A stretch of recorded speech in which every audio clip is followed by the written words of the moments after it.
हां याडूमध्ये येस का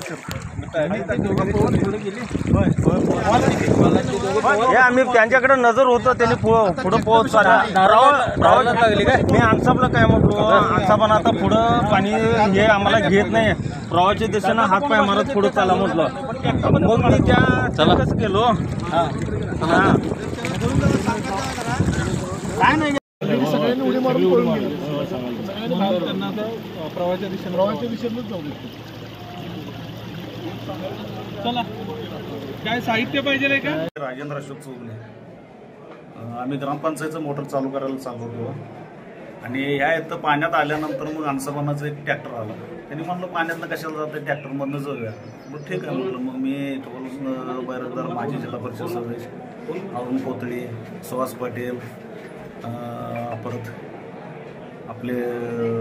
ड्रायव्हर रोहिदास हे सगळे आम्ही ट्रॅक्टरमधनं पलीकडे चालवतो मग पुलाच्या पलीकडे गेल्यानंतर थोडं ट्रॅक्टर वडा लागला तिकडं मग पहिला ट्रॅक्टरचा मोठा चाक जो होता तो डबऱ्यात गेला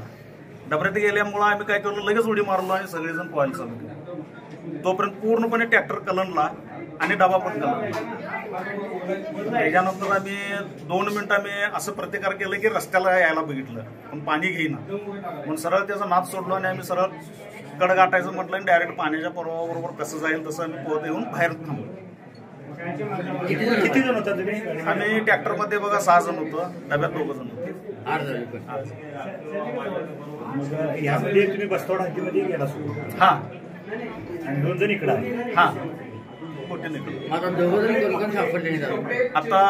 इक्बाल बरोबर साहेब आणि अनसाहेब सापडले पण पोहालते त्यांनी मी ज्यावेळी बघितलो त्यावेळी त्यांनी बऱ्यापैकी पोहालते ते डबा पलटी मारायला समजतात आणि पाठीमध्ये व्यवस्थित घेऊन लाईफ जॅकेट घेऊन उडी मारलं त्यांना दिसले आम्हाला 3-4 माणसं त्यांना ते सापडले आम्हाला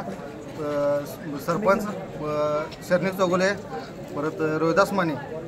आणि अरुण कोथळे हे चौघांनी बाहेर काढले आम्ही परत ते बाकीचे 2 होते ते पुढे गेले त्यांना काय आम्ही बघितलं